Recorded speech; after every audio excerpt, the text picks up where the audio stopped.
Hi, I'm Rachel. This is Mike.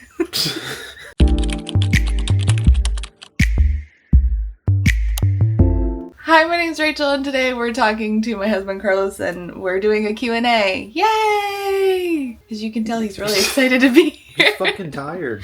We hit 100K. No, I got you a cake. I don't know what this we True. Who the is we? I hit 100K, and he's here for a Q&A. I mean, we were going to do the Q&A anyway, but he's here for a Q&A, and we took questions from the audience. How excited are you to be here? Very excited.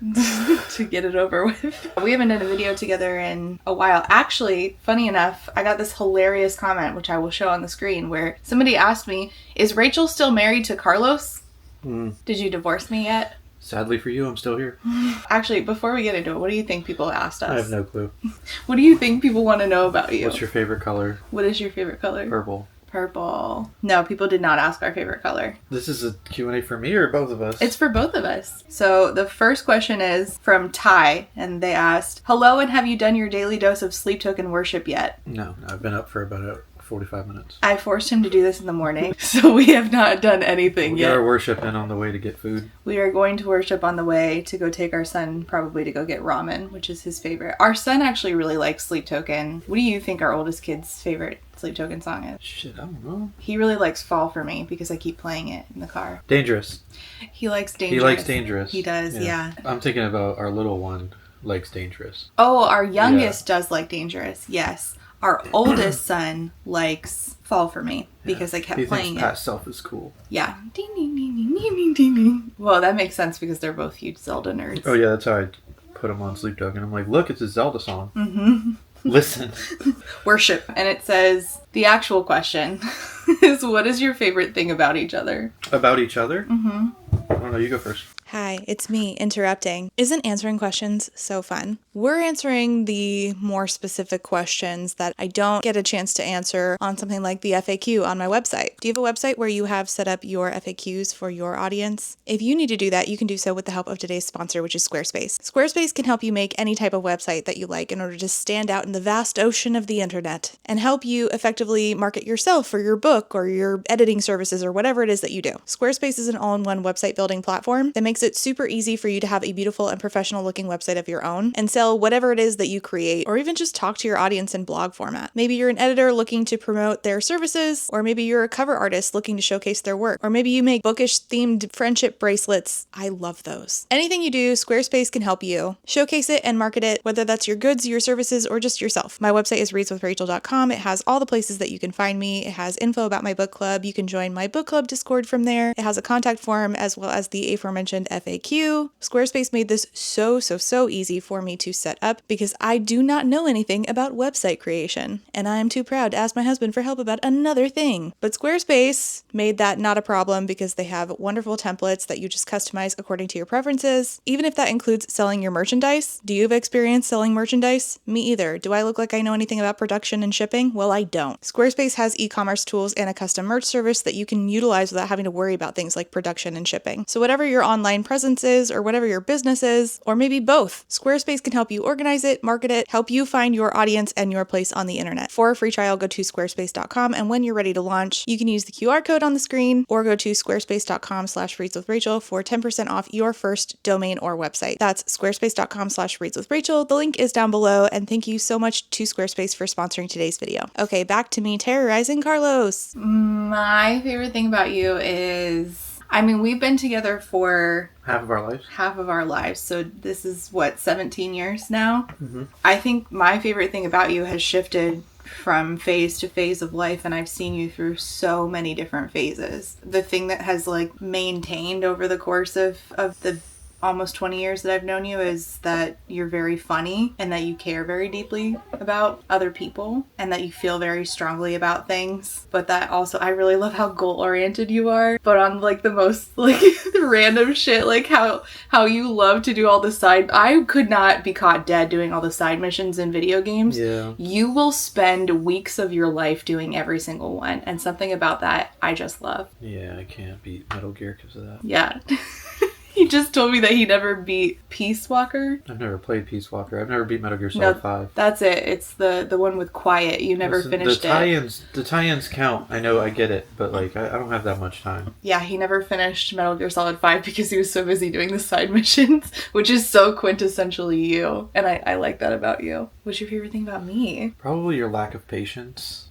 I said the nicest answer, and he just verbally punched me in the face. I'm not good at these things. I don't know. I'm probably like how goal driven you are. Like, no, seriously. Like, even with like the whole channel and everything. Like, after a little while, kept going, even though you had some bumps along the way. So I guess maybe not goal driven, just overall drive. Aww. Absolute patience. And I mean that genuinely, because I suck sometimes, and you're still here. So I don't feel like you suck. Oh, I know I suck. What? Especially like 10 years ago. Okay, so. well that was a different shade of But that Carlos. patience has still remained. I don't think I'm patient at all. And you're incredibly intelligent. And I wish that you saw that too. I feel like you think you're married to a different bitch, because that ain't me. You are very intelligent. Literally, I could name 2 people. I won't. But if they're watching this video last night, literally both told me how they would never argue with you about anything because you're too intelligent. We were talking about debating people and just making jokes. My audience has to tell me what certain words mean and how to say them. You can be intelligent, not know what a word means. Yeah, that's true, I guess. Look at me. Our youngest son, the other day we were arguing with him, and he goes, "Oh no, you weren't here. I was on the phone with Natalie." And he got into it with me. And I said, "You sound like your father," because he said, "I don't know what that word means." That's something you say. I was like, God, it's like he's here with us. Roasting me now? No. It's just a thing that you like often will say. I will say, like, we were just talking about how I have my old Abeka curriculum from when I was, grown up fundy. One thing that I will say about Abeka curriculum is that Abeka curriculum teaches you nothing except to have a large vocabulary. So the thing about fundamentalism is they sound smart because they use big words, but we're actually quite dumb. We're just masquerading as smart people because we use big words. That's all the curriculum teaches. Speak fast, use big words. Cut people off. Yeah. Sibusile asked, "I want to know how you two fell in love. What did he say to you that made you go, I'm going to marry this man?" I took her. What? I took you. I said, me. "I'm going to Japan. You're coming with me." That didn't happen. That's what happened. It did not That's happen. how I remember. You threw me over your shoulder like I think, a bag of potatoes. Let me tell the story for you. Okay. When I was in Japan, I was there for a year before you came out. Mm-hmm. And you were kind of on the fence, like, I don't know if he's taking this stuff seriously. And then you found out that I bought you a car. That's true. And you realized, oh, wow, he's taking this seriously. Mm-hmm. You were like, I'm going to spend the rest of my life with this person. At this point, we were already engaged. Yeah. And I did have a plane ticket to go there. But there was still that little bit of, am I doing the right thing? Yeah. And then I'm like, this is your brand new car. This is your brand newish. brand newish. This is your brand newish Nissan Cube. If I still have a picture, I'll show it. I have pictures. Do you? Yeah. Of my Cube? Yeah, I drove a Nissan Cube when we lived in Japan. Man, that feels like a lifetime ago. It feels like a totally different universe that happened in. Now you answer for me. Like, when did you decide you're going to take us being together permanently seriously? Yeah. When you bought me a car.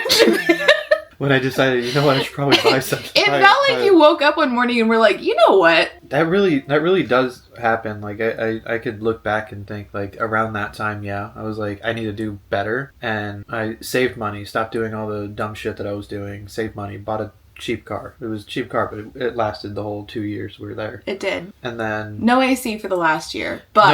No, last 4 months, okay? No, it definitely did not have... It was not that long. It didn't... Oh, wait, because it was cold. And then... Yeah. Yeah. It was cold, so it didn't bother us as much. Windows down was fine. Yeah. But we never fixed it because we ended up selling it. Yeah, because we were leaving, so... and then, like, after our first kid, another complete change. Yeah. And then, after our second kid, and then a couple years after that, when I had to do that other thing I didn't want to do, and stop talking to a bunch of people that were in my life. All those were just, like, basically overnight decisions that completely altered, yeah, my timeline. Yeah. Like again, we've been together so long. I don't think in long term. I'm just, all right, hey, that's better. I'm going to keep doing that. Mm-hmm. No, you more like swing a hard right. Like, you're just like, actually, I'm just going to... Yeah. Like everything I do, it's just like I do it and then commit and then. Yeah, that's true. When did we fall in love? I don't know. We have been together so long. I don't remember a moment. We were not technically together when I said I love you to you the first time. Yeah. We were just hanging out. There was like a 6-month period where we weren't together, but we were together. And then we were together and we never were not together after that. Yeah, and we just sort of decided to get married. There wasn't really like a moment where we were like... It was like a logistical thing. It was like a logistical thing. Hey, we could like just get married. It'll be easier and then you can like stay with me. It was like a hear me out about the future moment. It wasn't like a dun da da da da. It's easier. Present ring. It's easier. Let's just get married instead of doing the whole long distance thing. Yeah. And it worked. And it worked out. Here we are. Nat asked obligatory and Ember in the Ashes question. My wife has said each of your recs are good. This is just the latest book to eat my wallet, by the way. If the movie... Oh, you're going to like this question. If the movie ever came to light, do y'all have any actors in mind to play your favorite characters? Or would you want new talent for all of them? New talent for all of them. I agree. I want new talent. Like I can't see... And the only person that I would cast is Charlize Theron. Oh, yeah. Definitively... As Commandant. Charlize Theron is Commandant. There is no other casting. Yeah. Period. End of story. She is the Commandant. But I don't know where you're going to find a 6'5" buff... Gray-eyed. Black-haired, tan guy. Yeah. No, I agree. Yeah, I don't know how that's possible. You'd have to dig for that. I think there was a time where we said the girl who played Inej should be Laia. She like fits that role perfectly too. Like she can go straight into another book role. But now she's older and if they're making a movie, it's not going to be out for a while. If they ever make a movie. I mean, I just can't believe that Fourth Wing might get an Amazon series, but not an Ember in the Ashes. What an absolute crime against humanity. Yeah, we would want new talent. We're getting a fucking Harry Potter reboot before we get... Bullshit! We're getting the one thing no one fucking asked for. Who asked? It wasn't me. Seriously, just nix it and give us... Should we put out this new thing, or should we give this human piece of garbage more money? Like, what are we doing? Why are we wasting time and money? Yeah. And Paramount is apparently gonna try to acquire Warner Brothers, so there goes DC. DC's cooked. Completely cooked. Is there never any good news in the world? And Paramount bought fucking the rights to that, right? I believe it was Paramount. How often... Uh-oh. Eli asked, how often has Carlos listened to you ranting about bad books? Do you guys talk about them? I never talk to him about bad books. I never subject him to that. Simply not a thing that I do. The shit that goes on the internet, like the rants that make it to YouTube, imagine that, but like daily.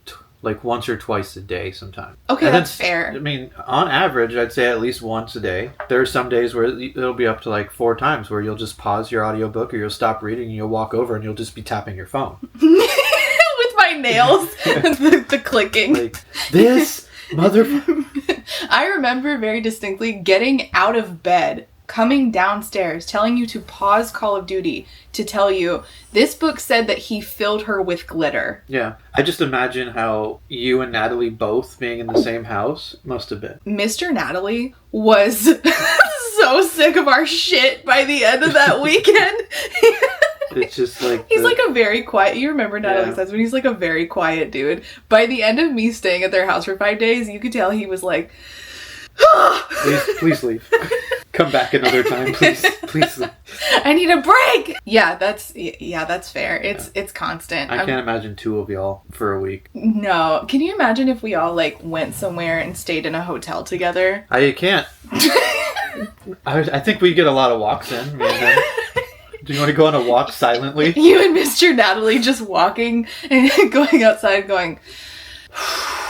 We both look like, what's his name? Ben Affleck. That one photo. Yeah, you guys are the Ben Affleck photo taking a smoke. That's what it's like to live with me. Yeah, Natalie and I are going to stay in an Airbnb in New York next month. And I was thinking, like, nobody can stay with us because we would make anybody staying with us absolutely miserable. We are obnoxious. Like, it's bad enough being in the same room with us. Being in close quarters with us has got to be... Actually, her son did stay with us for BookNet Fest, and you could tell... Bruise. And you could tell that her son was sick to death of our shit. He was like... You could tell whenever we went down to panels, he was like, okay, bye. But silence. yes, Rachel rants regularly about books, and it's fine. I like to just listen. Yeah, he just listens. He's very nice. Actually, Actually, it's a lot. It's. I wish that I could like record some of it and then like do like behind the scenes shit. Fortunately, we don't have that technology yet where I could just like blink twice and start recording. Yeah. Some of it's just fucking hilarious, and then it never makes it to like your channel. I'll watch one of your videos, and it'll be like a book that you already talked to me about, and I'm like, oh, that piece didn't make it. What joke did I say the other day that you said was really funny? I was really proud because I think I don't remember. It's so nice when you think my jokes are funny. Liberty and justice. They're for all. This is liberty and this is justice, and they're for all. Sydney asked, which is one book with a killer concept or premise that you wish you could rewrite? I bet that you wish that Papillon had been like, oh my god, fictionalized and good. Well, yeah, it technically was fictionalized. It was not like supposed to be a true fucking story. And this dude, I feel like this dude just took everybody that he was in prison with and took all of their stories and were like, that was me. I did all of that. He just yoinked everybody's actual lived experiences and said, that's mine now. What was that series that I read? Throne of Glass. No. I mean, honestly, yeah, they rewrite that. Sure. Cool premise, cool characters, but like, for the most part, sure. Exceedingly mediocre. Yeah. Fuck. I can't even think of the author. The guy, it was like the Assassin's Creed book that I read. It was, I told you it was kind of like Assassin's Creed. Brent Weeks. Almost like perfect. And then there's just like slight things in it that really pissed me off. Like the saving his life with like the earring thing. And like that bonded these two people. And it was like she basically forcefully married him. Yes. Yeah. And it I created this that. bond and stuff like that. Just like little things like that. Like even that alone was cool. But just like the act of like it was non-consensual, you know. I get it was life-saving. I get that it was supposed to be like this moment, and then the ending of that series, absolutely hated. Yeah, absolutely hated it. But I fucking loved reading that series the whole way through until the ending was poorly executed. If I could, not book related, Star Wars Episode 7 was not terrible of a beginning. It was a good introduction to Kylo Ren. He kind of sucked. But like overall, the movie could have been better, right? And it would have hit so much harder if Finn and Poe had a bigger role. Yeah. Finn became a Jedi, and Rey, and Finn and Poe were in a relationship. And just in my heart, they are. If 8 was better, 9 would have been... Yeah, lights out. It's like we were slipping on 8 and then we fell on 9. So one book series, one movie series. Because I still look back. I still go back and I'll watch Episode 7 and I'm like, damn it, this actually could have been pretty good. So the dynamic... And then 8 ruined it. And then 9, they tried to like bring shit back and then ruined everything. And I think 7 set up something that could have been great if they would have done 8 and 9 better. If they would have followed J.J. Abrams' plan, like, it would have been better. I don't believe in redeeming Kylo Ren, so I reject. No, he should have gotten worse. Yeah. I reject 8 and 9, very, very much so. I reject Episode 9. That legitimately pissed me off, and I've never rewatched Episode 9 because of it. When I, one of my favorite series, and I've talked to you about this... It's okay. One of my favorite series, and I've talked to you about this, I've talked about this on the internet so many times, is Furyborn. Furyborn has a similar dynamic where we have a connection between two characters, a guy and a girl, and he's bad. And the thing that I like about Furyborn is it never redeems him. And that's how they should have done That's how Star Wars, should have gone. There was no redemption for Kylo Ren. I feel like the only reason they did it is because they really kind of try to hit home how George Lucas said Star Wars is the symphony, so there are repeating parts, just comes back. So like a big, like a chorus would be the villain being redeemed in the end. Yeah. And if they're going to do another trilogy, Kylo Ren doesn't need to get redeemed until the 6th movie with that character, technically. But yeah, he didn't need to be redeemed. He should have gotten worse. He should have gotten worse. And also, what the fuck was that Death Star? It's like, let's take the sun and then blow up the solar system. You already took the sun. No. You absorbed the sun. Why blow up the planets after? They don't have a sun. The First Order, I have nothing but complaints, honestly. That one scene where the dude's like screaming at the First Order on stage, that was pretty hard. The redhead guy. Yeah. Yes, that's how the first that was scary. Now that guy, that was cinema. Just thinking about that scene alone, that guy being, instead of it being Snoke or instead of it being, spoiler alert, Palpatine, should have just been that guy. Yes. He's also a great fucking actor. Like the way he just you're drawn in that scene. Like he could have gotten worse. Yeah. He could have gotten you know, like he could have been the main villain. Yeah. And then that could have been what turned Kylo Ren. And then Kylo Ren takes out that dude, and now he's in charge. Like, that could have been a much better story, a much better arc for Episode 8 with him and Kylo Ren. Right. Having their own internal battle. And this is why we love Andor. Exactly. This is why we love Andor. Andor is the best Star Wars story ever told. 100%. Yeah. That could be its own video. best story ever told. Oh, best story ever. Like, if Mandalorian is a 9.7, Andor's a 9.8. Like, they're like the original, like, first season of Mandalorian. Everybody's seen Mandalorian, but then when you ask if people have seen Andor, it's like sometimes it's hit or miss, and I'm like, where the fuck have you? But that was also me. Yeah, well, kids love the Baby Yoda thing, so I get it. Andor is a perfect piece of media to me. I wish more Star Wars was like Andor. I watch more TV than I read books. Yeah. So that's why it's easier to answer that question when we talk about TV or movies. I can even throw in an anime. Which one? Tokyo Ghoul. That's it. People that have seen Tokyo Ghoul know what I'm talking about. Which is not me. Quite literally one of the best animes, season 1 and 2, and then 3 it's like, alright. It's just okay. Yeah, it's kind of how The Walking Dead was too. It's like the opposite of what Attack on Titan was. It's like, the first 2 seasons, like, and then it picks up and you're like, holy shit, this is good. You talked, I think, for 30 minutes straight telling me how Attack on Titan ended. I don't think you took a breath because you were like, probably not. I need to tell you what happens with Eren. Yeah, I could bottle that up. I know. Shike asked, Rachel has talked about growing up fundy and deconstructing those beliefs. Oh, have I brought that up? Oh, that's funny. Really? Huh. How did you deal with that as a couple?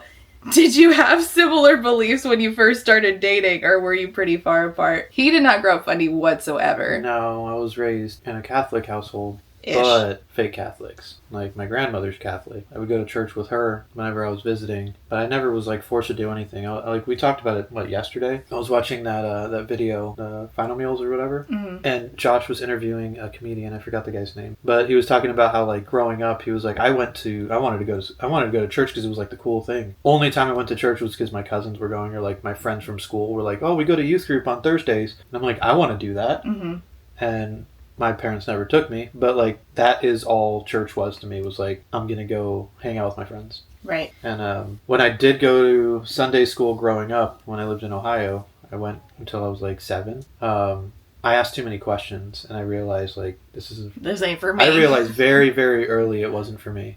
So I just imagine, like, our oldest in that environment, like, because him and I, like, he's me, but with better, more patient parents. More nerdy parents also. Yeah. You didn't have nerdy parents. But, like, the way he asked questions, I'm like, that was me when, like, in that time. Right.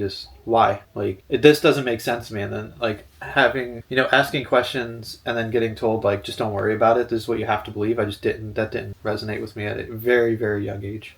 I don't think you ever met somebody who was funny before me, huh? Probably. I'm sure I did. I just never knew. Yeah. Like, all my friends that were in the church and stuff growing up, they would always try to get me to go. But, I never felt the need to, like, be a part of their religion. I just went. Just because. And I think that on the other side, they felt like they were turning me because I was trying to go. You know what I mean? Like, like, I don't need to say anything to him. If he just starts going to the youth group with us and going to church on Sunday with us, then he'll eventually gravitate towards it. And I think that's kind of what they hope for, and that's why they invest so much in those youth groups. And it's not just a hope, it's an active effort. Yeah. But, like, I mean, I remember, they had all kinds of stuff. They had video games. They had, like, I didn't have a lot of video games at that time. They had video games. They had all kinds. It should just be, like, they have a full-on YMCA inside the dang church. Yeah. So, and you gotta get the kids. Yeah, it's very weird because they're now trying I see how predatory it is. It's predatory, yeah. It's a double-edged sword. Like, I'm not going to assume every single church is being predatory. Some of them are actually trying to genuinely give a place for their community. If they're not funny, they're just like there's a church here. I will say it's not white run, so that's normally a clue that it's probably not the same type of shit that I grew up in. They have like a community library where they have you donate banned books. They have a food pantry. It's like an actual community hub. And it doesn't really matter like what level of faith you are. They believe enough to have a place there. I said it, I think last night to one of my buddies. I'm like, I'm a fucking atheist through and through, but I love progressive Christians and like what they do for their absolutely, yeah, communities and stuff. I'm not anti-religion. I'm just not religious myself. I love Christians who actually put myself in a box. Yeah. I love Christians who actually reflect what I remember and know about Jesus Christ, which is very rare. Like when I go down to the school board, for instance, and I see these people talking, I can't think of anything that reflects Jesus Christ and his words and the red letter less than those people. They're awful. They're mean. They're bigoted. That like you think I'm mean. I think it's much worse. Like I would rather be me on any day than be these people who go down and say, on behalf of Christ, everybody who's gay is going to hell. Like I would rather be me. And these people just are very, they don't represent like the Christians who I know who actively endeavor to emulate Christ. No. And I think that's really powerful. I think all people who make religion something that means a lot to them personally and they use to better the world and the circumstances of others, I think that's very powerful. But yeah, fundamentalism is different. Any fundamentalist religion I think is bad. But I don't consider myself an atheist. I think that, something could exist, something might exist, but I don't know what it is, and I don't have strong opinions anymore. To answer the question, what was it like being on the other side of and watching the deconstruction happen? It was a lot of this. Yeah. Where we're just talking through things, and then a lot of explaining things that you never learned, like growing up. Like, just because, like, now we have kids, they're learning this stuff, and you're, like, immediately defaulting to me because you're like, I never learned that.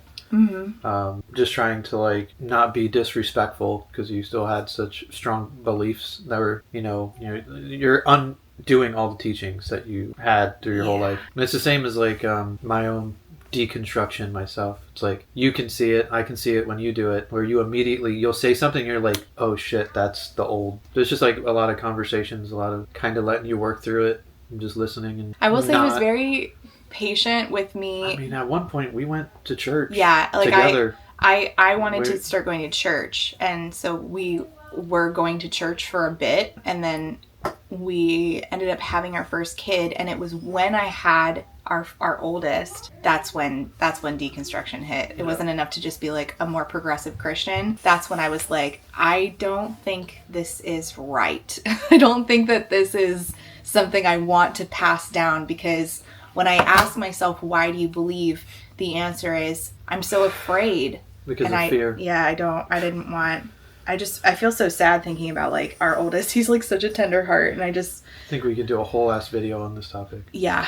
I would hate to like raise especially our oldest in an environment where he felt he had to do something or else because he's so sensitive. We talked about that last night too. Yeah. Elizabeth asks, what's the longest inside joke y'all have that has yet to die? That's a really good question. I mean, the stuff that the kids say, like, those are pretty long, but I'm trying to, like, reach way back. I know, I feel like... Oh, I can't get to sleep. Oh my god!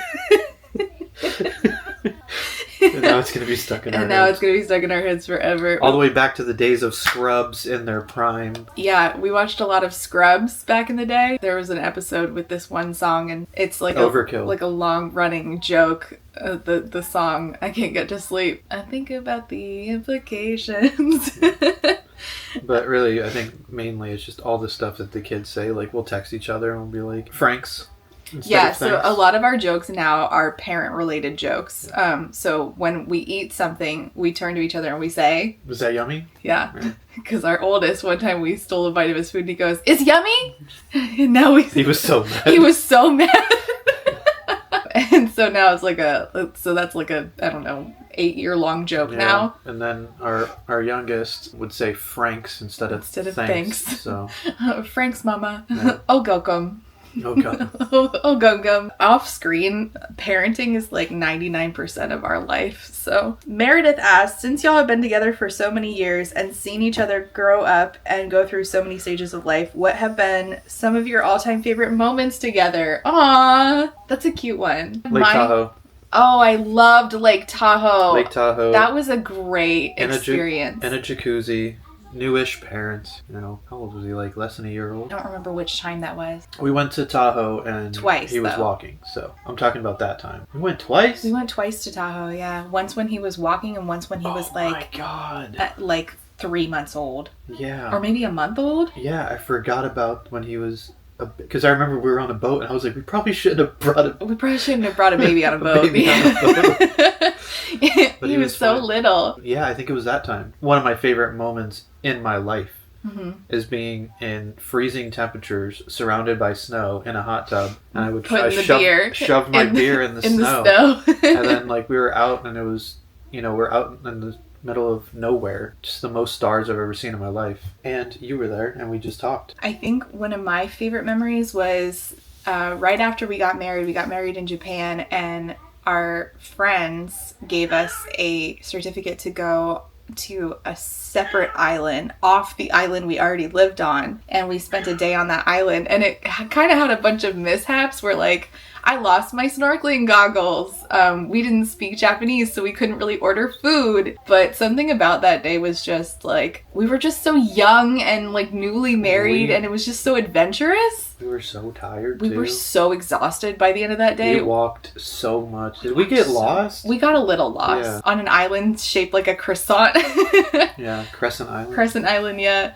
I don't know, something about that day I just really loved. I loved like all the different the day we went and saw like the castle, Shuri Castle, drinking tea inside Shuri Castle in Japan. Like 1,000-year-old castle or some crazy shit like that. I'm so glad that we convinced everybody to go have a tea party in a very old castle. We convinced a bunch of young it's like I fall back to that men. all the time. I'm just like, they're not going to want to drink tea and have a little tea party, but then we ended up really enjoying it. I have like a lifetime of memories with you at this point. Yeah. Getting off the plane in Japan. Why is everything I'm saying Japan? The first time I saw you holding our kid, our oldest kid. I saw that picture. That was crazy. You were there when I graduated high school. Like, we've been together forever. We did cross-country trips twice. So we've driven across the entire country twice together. And we have a lot of memories from that going to... I tell everybody, I'm like, if you're ever going to move, plan your trip.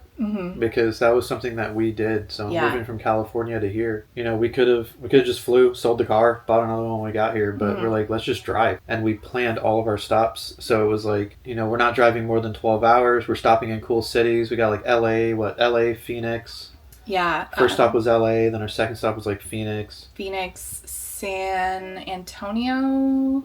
We stopped in Texas twice. New Orleans. We saw New Orleans together. Yeah, New Orleans cost us like an extra $300 because of the cats. It was crazy. Yeah, freaking They scratched one chair. Allegedly, they scratched a chair, which I have some serious doubts that Raven ever came out from under the bed to do that. I would like to you guys. Yeah, show me the footage. Raven didn't do shit. Those claw marks don't match my cat. If it was throw up, that definitely was Raven. But claw marks, you need to give me some cat fingerprints showing it was my cat. From New Orleans, we just drove straight here. I think so. That might have been the longest leg. Then. Yeah, we drove a really long time. And it wasn't like we were just in the general area of New Orleans. Like we were right. We walked. We were like, what is the street there? Bourbon Street? Yeah. Like we were actually right there across the street from it. We like walked through the canals and all that. Yeah. We didn't go on any tours. No. We've been everywhere together. Gabrielle asked, favorite DC comic characters that aren't the Bat family. Oh my god. We love Dick Grayson. She's a Bat family fan herself, but she wants to know who's your favorite, who's not. I would probably combo Zatanna and Zatara. I was gonna say, so we have Zatanna. We named our freaking cat after him. Our cat who died, the paw print that you see on my shelves and videos was Zatanna. We named all of our cats after DC characters. Yeah, probably those two. So you're a big fan of Teen Titans, and our youngest kid is getting into Teen Titans. Yeah, any of the other Titans, but I felt like that was kind of a cop out. Yeah. I guess I kind of still copped out with Zatara and Zatanna. We're really big fans of Young Justice. Wally West. We liked Wally West. I really, really love Green Lanterns.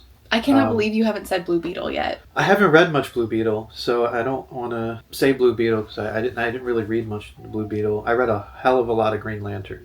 Yeah, you were really a fan of the way that Hal was depicted. Wait, it's not Hal. No, it was Guy. Guy, yeah. I fucking loved the Superman movie. The Superman movie was actually really good. I was so worried that they would fuck up that character because I really liked him in Darkest Night series or Blackest Night, something like that. It's one of my favorite DC series, and it's a Green Lantern, led series where everybody gets a ring. It's cool as shit.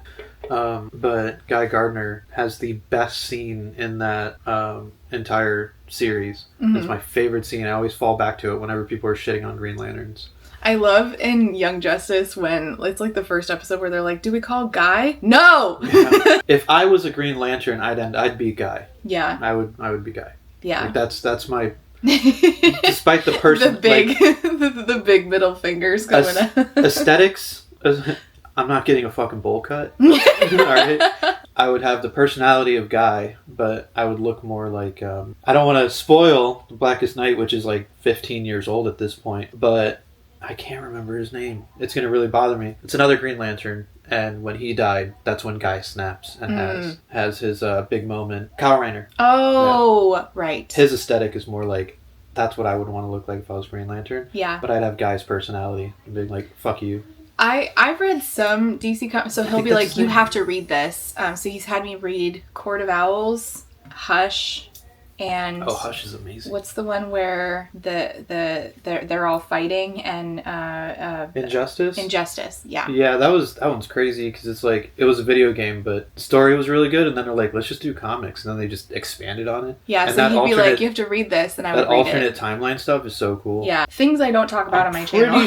I'm pretty sure Flash died pretty early on in that. I think maybe he did, but then didn't he come back? I don't remember. Again, over a decade. What I remember from that one was Sinestro Corps Superman. Mm-hmm. Fucking crazy cool. Yeah. But yeah, Blackest Night, it's one of my favorites still to this day. Just because everybody gets a ring. And That's it was right. a really cool way to reset. You did tell me that. I think that reset into not the new 52. But we were really into Young Justice, and I loved Blue Beetle in season 2. That was such a fun season. I loved them bringing in all these new characters and Blue Beetle having like such a prominent role. And then the Blue Beetle movie, our kids were really into it. I have a lot. It's just I haven't read comics in a while, so it's been a long time. But I would say probably Guy Gardner, Zatanna, Artemis. We named our cat Artemis, not after the Greek god, but after Artemis, the DC, the Young Justice character specifically. I'm putting the picture here. This is me showcasing and editing Rachel to do a thing. Next question. Guy who likes pasta asked, what's your favorite pasta shape? This is very important, they said. Cavatappi. Cavatappi is our favorite. It depends. Yeah. It depends. Yeah. If I'm eating chicken noodle soup, I really, really like alphabet pasta. I didn't know that. I just made you chicken noodle soup. I didn't want to tell you. I feel like this is targeted. It's not targeted. It's a genuine question. I am not a guy who likes pasta. I made you this soup 3 days ago. He knew this would happen. He didn't. He sensed it with his pasta powers. He knew that question would get us arguing. You know what you did. But cavatappi is our favorite. We like it so much. We buy it constantly, and now the kids are on it too. Yeah. But if I'm going anywhere, what's the flat one? Fettuccine? I do like a good fettuccine for like if I'm twirling it, fettuccine. If I'm poking it, cavatappi. Fair. Great. Tiff asked, which romantasy protagonists will have the quickest divorce? So like you've read Throne of Glass, Ember in the Ashes. Oh no, they're in love. I don't know. I could see Helene getting married and getting mad one day and divorcing. Yeah, she's not in love. Yeah. You haven't read Air. I'm scared. It just stares at me. I have a special edition right there. Have you seen this? You'll probably change your answer about Helene if you read it. Have you seen this? No, why haven't you shown me that? I forgot to show you my special edition of Air. Sorry. I forgot. You mean my special edition of Air? Yes, I mean your special edition of Air. And mine now. Have I showed you my signed copy? Yeah. We went through hell to get those signed copies, I tell you what. I'm still upset about it, but I don't want to talk about it. Dorian from Throne of Glass. Sure. And he was the prince who got with the witch. I see them getting divorced. That's the one I can think of for you. For me, who I think will get divorced is literally everybody in Caraval will have like a celebrity marriage where they're married for about 8 hours before they're like, we made a mistake. We're breaking up. Because they're all stupid as hell. Yeah, I think most of the books that we really, really like where they have, the relationships established, they actually do it well. Yeah, they're long haul people like we are. Like the Sabachka and Zoya. I don't have the capacity to cry today. I worked real hard on this green eyeliner. Thug Nasty asked me, they asked this to Natalie too. Oh, okay, I was going to say, it sounds like somebody I might know. If you had to fight one Natalie Megan-sized duck or 100 duck-sized Natalie Megans, which would you fight? No rules, no time, no mercy. Either or, I'm winning. Yeah, that's fair. Yeah. I would fight 100 duck-sized Natalies. I think it would be personally. Yeah, I think it would be more fun just one Natalie-sized duck. I think that's just the hilarious thing. Something I don't know how to explain this, but something about Could you imagine a bunch of Natalies like that big? Your ankles are cooked. No, I can deal with that. For some reason, it's so quintessentially us for you to pick the giant duck versus me picking the smaller 100 of them. There's something very us about There's that. a photo out there of me fighting a giant pigeon. What? Yeah, phone. What? When did you fight a giant pigeon? I didn't. Somebody made that photo of me when we had that pigeon discussion. Oh, right. Yeah. I forgot about the pigeon discussion. Yeah. I thought you were going to bring up you being like, hold on, Incredible Hulk. I'm drinking my Monster. No, you remember when you asked me Yes. if I could win an animal I could win in a fight like 100% of the time, and I said, I'd fuck up a pigeon, probably. Yes. One of my friends texted and asked, which animal would the men in your life, which ones do they feel like they could win in a fight against? And I legitimately thought that the men in my life would say things like bears, and he was like, a pigeon. Yeah, I could probably fuck up a pigeon. I stand by it. I believe you. We have a menace of a squirrel outside. If you think you can... I can't take a squirrel. He'd beat your ass and then he'd shit on our porch again. Yeah. Pigeon won't. Pigeon won't. Get his ass whooped, won't come back. D. Fredder, who's a friend of mine, asked, smash, marry, kill, pancakes, waffles, French toast. I'm gonna kill French toast, I'm gonna marry waffles, smash pancakes. This is hard. Yeah. I'm going to say... I think there's a whole song, actually, about how waffles are better than pancakes. It's just, they're all not equally, but they're all good. I'm a texture person. I like waffles more. And pancakes everywhere fucking suck. It's so hard to find a good fucking pancake. We've been talking about this for a while. I need to go back to California and go to the place we used to go to. Again, the superior pancakes are the ones we make at home from Isa Chandra Moskowitz. Yeah, I know. And we don't have the ingredients for that. We don't have flax seeds. We have been making the same pancake recipe since when we were vegan. From Isa Chandra Moskowitz, who is a cook amongst cooks, like a goddess amongst cooks. And she has the fluffy pillow pancakes recipe, and it is the best pancakes. Period. End of story. Nobody compares. I'm going to say... Who'd you smash? Pancakes. Marry waffles and I have to kill French toast because it's just not that important to me. I'm going to smash waffles and I'm going to marry pancakes. That's but fair. Specifically the puffy pillow pancakes Yeah, with that's fair. chocolate chips. That's fair. I just like the texture of a good pancake. Not that soft shit. Like the nice toasted pancake. Or waffle, sorry. What I like about A puffy nice pillow toasted pancakes waffle. is when you eat a puffy pillow pancake, there's a crust on it. So you go... There's a crust. It doesn't sag. It's not soft. Monica asked, if you could wipe your brain of one book and read it fresh again, which book would you choose? You know, it might surprise you, but probably Ember in the Ashes. Yeah, I was going to say that's not a surprise at all. It's going to be Ember. Yeah, I wish I could reread it. Every time I reread it, I'm like, damn, I missed that. Mm-hmm. But it's never like the same. You know, I know what's coming, like all the major things. And I watch the build up, and then I hope that it doesn't happen again. And then as far as like movies, Lucky Number 11. Oh, Lucky Number 11. Yeah. We love Lucky Number 11. Yeah, I wish I could. It's such a deep pull, but it's such a perfect movie. I want to be Kansas City shuffled for the first time again. You don't even know that he's talking about the Kansas City Shuffle. You don't even know. You're getting Kansas City Shuffled Watching whole the movie. time. So good. For me, I wish that I could reread Ember again. I wish that I could reread Your Blood, My Bones again for the first time and re-experience the cry session, just not at 3 o'clock in the morning because I had a headache the next day. I wish that I could reread Gideon the Ninth for the first time again, but I get saw it. it and I was gonna say it. It's over there. I wish I could reread Gideon, but get it this time because that's a book that I have to have explained to me. What's the one with the sentient key? Oh, Foundry Side. Oh, what a delay. I just remember really, really enjoying reading that. Like, because I was commuting still. And I just remember I was literally driving, listening to that book, and it was like a little kid. Like, I was like, it was just... Yeah. It was just so much joy just reading. Yeah. Like, this is so good. And then it also completely breaks you, but also just a really, really fun book. The sequel was so painful that I didn't read the end, the third book. I was I like, need to reread. that hurt my feelings. I don't think I read the third book. Robert.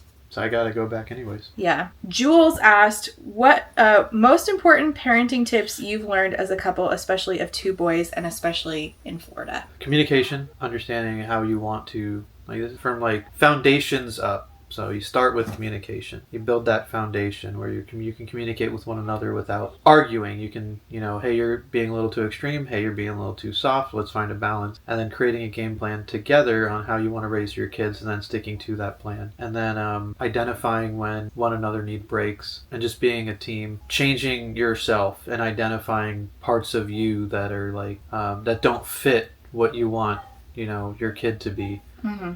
And I think that's the hardest, and I say it all the time. It shouldn't take you until you have a daughter to like deeply look at what kind of man you are, like how you want to raise a girl in this world. Like you have clearly a significant other in that, you have a mom, a sister, a friend, somebody in your life. You shouldn't, wait until you have a kid to change who you are. But if that's the moment you have to change, then make that be the moment. Don't continue to be doing your fuck shit when you're a parent. Yeah. But I think as far as us raising the kids, and then, in Florida, holy shit, I can't help you with that. Try your best. But really, communication, laying out a foundation and a game plan that you both want to follow, giving breaks, identifying when one person, is a little burnt out, give them a break, and then check each other. I think that's one of the things that we do really good at. If I'm getting a little too, frustrated, you'll check me and be like, whoa, too much. Or if you're getting too frustrated, I'm like, all right. And that's just protecting their mental health. Yeah. In the future. I mean, as the only girl in this house, being asked like, how are we raising boys is so like as the only girl, I'm like deeply aware of when things are being presented or in a situation where it's like, this is girly, therefore it is less than. And that's something that we're trying to teach our kids is BS. And yet our kids, and you've seen this, come home with it. Yeah, society They will come home teach with them. it from my family. They come home with it from school. It's even sometimes I see it reinforced in the TV shows they're watching in very small ways, like Fairly Odd Parents was a recent example for our youngest that I saw something that's like, all right, we're shitting on something that's girly and that's reinforcing that to our kid. And I don't like that. Our kids are like, they are very definitive that they are boys. So we're like, all right, cool. The thing is, though, that our youngest does things that are outside of the box that society decides is boy. So he likes to have you paint his nails. He likes to wear rainbows. He wants to get fairy wings. Did I tell you that? He really wants to get fairy wings. He likes Miraculous Ladybug. He has a costume of Miraculous Ladybug that comes with earrings. So he does things that outside, like sometimes when he goes outside, I'm worried that other kids are going to treat him less than because they are prescribing things as like girly. And that's really like a source of fear of mine. He had like rainbow leggings that he was wearing for a really long time. And that was like, I had to literally tell my family, don't fuck with my kid and his rainbow leggings. Don't say shit. Don't say shit about my kid's They're his rainbow favorite leggings. They're his pants. favorite pants. Just leave him alone. No, it's just like you're robbing a Makeup. child. He likes makeup. You're robbing a child of joy just because like it's something that makes him happy, and that kid can be mad a lot. Yeah. It's like I don't know. I've talked about this so many times. People don't listen to their kids, and people don't give their kids the opportunity to express themselves. Mm-hmm. And I don't know what the long-term effects of that are, but it can't be good. Yeah, like what? How would we be different if we were allowed to do things outside of the things our parents prescribed for us? Yeah, I look at our oldest and I realize like it's cliche, but I look at him and I'm like, that's how I could have turned out if I had I wouldn't say better support system, but like a different support system. A different support system. So my parents, although they did their best, wasn't the best support system I could have had in the early stages of life. They have their reasons. Sure, some, they don't have their reasons, but... You're being nicer than I would be. I give very little grace to either set of our parents. I'm mainly talking in, like, the younger stages, like, our youngest, our oldest is, 9. Yeah. So, like, those first 9 years, there's a lot of things that were beyond their control that contributed to that's all fair. that. I think another big parenting tip that I would give to any parent, not just a parent of boys in Florida, is to listen to your kids and actually give them credit. I feel like we don't give kids enough credit for like how smart they are, and we don't give them enough credit for how much like capability they have. Like, and you look in other countries, like in Japan, these kids are like 5 years old taking the train to work, and it's the norm. That's unfathomable to me. Granted, that has a support system where society is supporting and helping those kids and all the way to school, but like it shows that like even at that age, kids are capable of so much. And here we are, and I still do it, and I have to check myself every day when, you know, they go outside. I'm like, if I can't see you, and it's like, he's fine, you know. He's been out for 20 minutes, I need to go check on him, and it's like, just let him figure out the world, like give him that opportunity. When they tell you that something's off, just fucking listen. Yeah. Like, even if they don't know how to articulate it, like try to help them. Because they're trying to tell you something. They're trying to say, this is what's bothering me. But they usually don't have, I mean, they're children, they're learning. They don't have the tools to explain, like, hey, when you talk to me like that, I don't like that. They're just going to be, like, sad about something. And then when you need to, you know, be the parent, figure that out. And it only happens if you talk to them and you actually listen to them. Yeah, like, our kids say stuff that never would have flown in my house. Like, my kid, if I get mad and I'm like, you cannot throw things at other people, he will say to me, you can't talk to me like that. And I'm like, what? Yeah, so it's completely different dynamic. Yeah, I often think about this, like, how different the environment is that we're raising our kids in versus what we were raised in. Not just without like the religion stuff, but without the gender stuff and without the the particular family dynamics and things like that. When I look at when our oldest snaps at us, oh yeah, like how my parents would handle that, when he's like, okay. Or, you know, gotten a little sassy as of late. Like when I think of how my parents would handle that versus how I'm just like, all right, you're stressed. You need to calm down a little bit. I understand you're stressed, but like, and then we just talk about it. But yeah, my parents would handle that a lot differently. Yeah. Yeah. I would have been too afraid to say anything like that. I would have been thrown out in the damn snow. I can't imagine what would have happened to you. I remember I would have been thrown out in the damn snow. Oh, that was literal. Sorry. Yeah.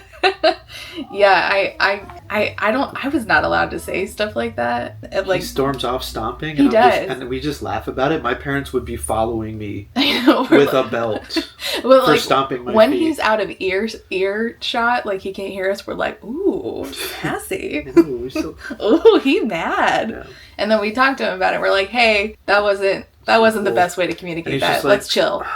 Yeah.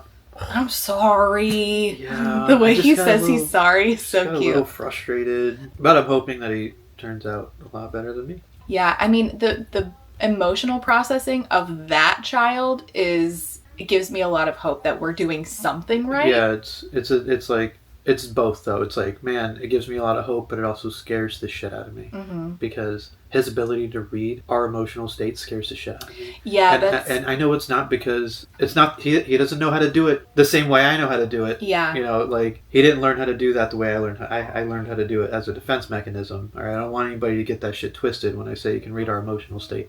I just mean that he'll come up and he'll just be like, are you okay? And like he's identifying that we're like off, whether we're like sad or like stressed out, and he's just like, are you okay? And it scares the shit out of me because he's too fucking kind for this horrible fucking world. I've had to specifically tell him. He is the nicest person I've ever met in my life.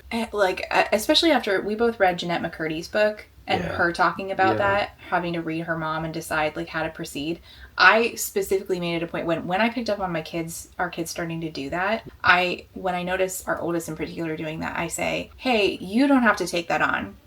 Those feelings are my responsibility, and you don't have to change how you're going to behave just because I'm upset, I'm sad, I'm frustrated. He comes from a place where he wants to help and make things better, not a place of what did I do wrong, you know. Yeah, and I think that's it's good, but he just has really good emotional intelligence for a 9-year-old. So emotionally intelligent, and just in general we have very, very smart kids. Every parent says that, but I feel like it's actually true when we say Another thing that scares the shit out of me. Yeah. But you can't have two nerds and not have we have nerdy people up in this house. Everything is nerdy. My only question to you, and if you would like to ask me one, go ahead. My question to you is, we're going to see Sleep Token next week. How excited are you on a scale 1 to 10? 10. I'm like an 11. 10.5. I'm vibrating out of my skin. I think you're more excited than me, and I've been a fan a hell of a lot longer than you, which is wild to me. Yeah. I don't know, something just clicked. Yeah, it's our first concert in like forever. We haven't been in forever. Yeah. My back already hurts. My back already hurts. Any question for me? I got 3 questions. How dare you? Where do you get off? And what the hell? Fair enough. Answer them however you like. I'll buy you lunch to make up for all of it. All right. All right. Thanks for being here. Appreciate y'all. Thanks for 100K and stuff and shit. And stuff. Type shit. We're going to go take our oldest to get ramen. Have a great day. If you made it this far, pick an emoji for them to leave below. Tongue out face. Tongue out face. Whatever it's called. You just got like 20 people pausing their video. All right. Thanks for watching. Leave your emoji down below, and we'll see you next time. Bye. Say goodbye. Goodbye. Wave. Hi, before I go, I have to say thank you for being a friend to my Therapy Bills patrons, and those are Alexander, Ashley H, Beck, Call Me Kodiak, Chocos, Homesick for Taiwan, DJ Rocktopus, Ellie, Emerald Dodge, Eric D, Jade, Jill, John E, Jory, Julie, Kai Brecker has not read Six of Crows, Kalain OK, Katya, Quinn, Lady Kittybug, Lady Chips Loves Pride, Lemon Jelly, Lex, Other Lex, Lily, Maddie Miss, Megwin Rose, Melissa, Mixer Boneless, Not So Secretly a Skeleton, Peggy Lou Who, Piloting SRN, Rain, Ree, SJ, Samar, Scarlet, Steph B, 3 Raccoons in a Trench Coat, Urchin Audrey, and White Raven 13. Thank you all so much for being here and for being a friend. Huge thank you to my Potato Starch Marxist patrons, Aaron, Alejandra, Alicia, Bobisha, Banana, Fofana, Fofisha. What are we doing, Alicia? Althea, Amanda D, Andy, Angelica, Artie the Ninth, Ava, Barry, Baywing, Beck, Blue Moon Syrup, Bookish by Jenna, Bookish Rabbit, Bridget 108, Kate B, Caitlin, Carlin, Carly, Casper, Kate, Kathy, Celeste, Che, Cole, Colleen, Corwin, Cosmic Frog, Courtney, Darius, Danielle, Danita, Darren, Desiree Michelle, Dilf Enthusiast, Dorothea Supports Public Education, Draco-chan, Drive-By Thinker, Ebby, Emma, Aaron with 2 E's, Erica May, Aaron Starlight, Fox Waifu, Francis, Gadarn, Hannah C, Helen P, Hurry Singh, JM Tennant, Jackalope Max, Jay is on Olympus, Jelly V, Jen Michelle, Genderqueer, Jenny G, Jesse Ives, Jessa Sue, Jojo Bookish, Juicy Wizard, Caitlin M, Katie L, Katrina, Kayla, Kaylee, Kayala, Kendra, Kiara, KMTV, Kayana, Laughing Cat Dog, Laura is Angry, Lauren G, Lazarus Ray, Lindsay M, LP, Lou Siri, Lustful Octopus, Martin, Mataraptor, Madison, Man-Eating Plant, Megan, Malara, Mima Who, Morgan the Friendly Ghost, Myth Lesbian, NM Rap, Natural Blues, Nicole G, Paige P, Penelope, Penny Chilling, Foxglove, Pick a God and Pray, Plague Carrier, Pondemonium, Queen Cereal, Rach, Rachel B, Rebecca, Rebecca R, Ren Flynn, Rhea, Reese, Ronnie, Rosie, Sikoria, Saintbringer, Sakya Lume, Sarah H, Sarah the Bear, Shamed, Shannon, Sheen Onion, Sean, Sophie, Talia, That One Cute Chick, This Is Not a Trap, Too Thick to Work Tomorrow, Triple M, Tito Phoenix, and Unicorn Jenny. Thank you all so much for being a friend.